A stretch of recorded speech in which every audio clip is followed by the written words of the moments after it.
Hello friends, आज मी बनवणार आहे ओल्या काजूची भाजी। त्यासाठी सर्वात आधी मी एका मोठ्या बाउलमध्ये ओले काजू घेतले आहेत। पहिल्यांदा आपल्याला ओल्या काजूची साल काढून घ्यायची आहे।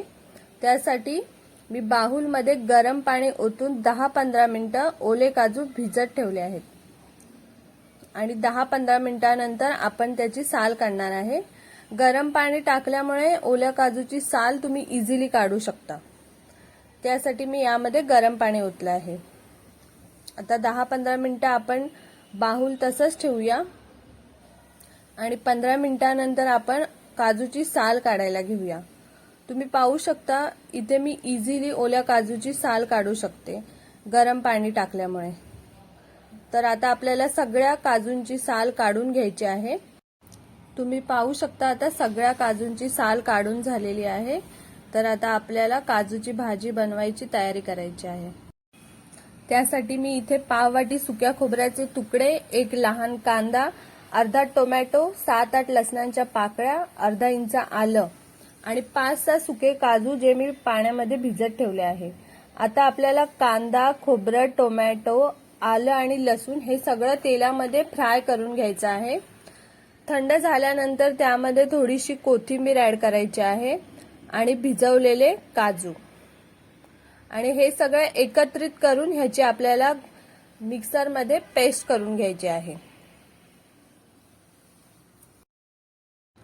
आता आपल्याला कढईमध्ये 2-3 चमचे तेल टाकून गरम करून घ्यायचं आहे।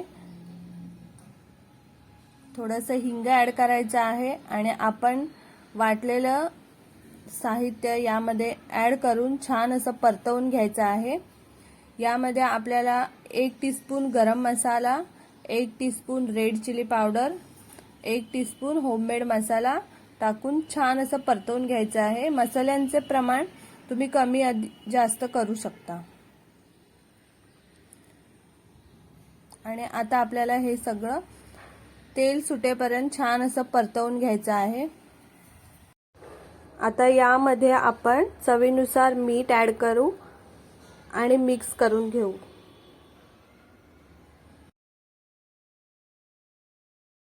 मसाल्याला आता तेल सुटलेलं आहे। आता आपण यामध्ये ओले काजू ऍड करून मिक्स करून घेऊ।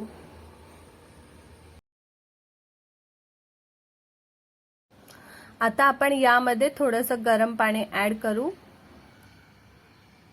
तुम्ही कमी जास्त करू शकता।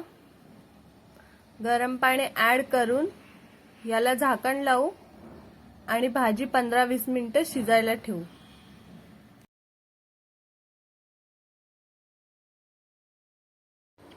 आता आपण पाहू शकतो आपली काजूची भाजी तयार झाली आहे।